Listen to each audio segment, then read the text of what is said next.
حضرت عبداللہ بن زبیر رضی اللہ تعالی عنہ کا بیان ہے کہ میں نے حضرت عبداللہ بن جعفر رضی اللہ تعالی عنہ سے کہا کہ میرے باپ کے ذمہ تمہارا کچھ قرض باقی ہے۔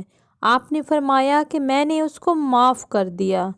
میں نے ان سے کہا کہ میں اس قرض کو معاف کرانا ہرگز پسند نہیں کروں گا۔ ہاں، یہ اور بات ہے کہ میرے پاس نقد رقم نہیں ہے، لیکن میرے پاس زمینیں ہیں۔ آپ میری فلاں زمین اپنے اس قرض میں لے لیجئے، مگر اس زمین میں کنواں نہیں ہے اور آب پاشی کے لیے دوسرا کوئی ذریعہ بھی نہیں ہے۔ آپ نے فرمایا کہ بہت اچھا۔ بہرحال میں نے آپ کی وہ زمین لے لی۔ پھر آپ اس زمین میں تشریف لے گئے اور وہاں پہنچ کر اپنے غلام کو مصلی بچھانے کے لیے حکم دیا، اور آپ نے اس جگہ 2 رکعت نماز پڑھی اور بڑی دیر تک سجدے میں پڑے رہے۔ پھر مصلی اٹھا کر آپ نے غلام سے فرمایا کہ اس جگہ زمین کھودو۔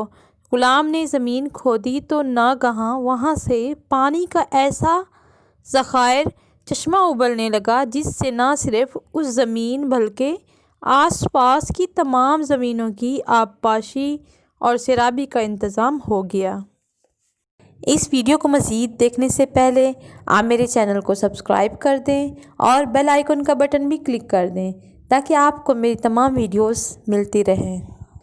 اگر کوئی شخص یہ چاہتا ہے کہ اس کا قرض جلد ادا ہو جائے اور اس کو جلد از جلد اس بوجھ سے نجات مل جائے اور اس کی آمدنی اور رزق میں اضافہ ہو، تو اس کو چاہیے کہ اللہ تعالیٰ کے نام یا اللہ روزانہ بعد نماز فجر 101 مرتبہ باوضو قبلہ رخ بیٹھ کر اول و آخر 11 بار درود پاک کے ساتھ پڑھے۔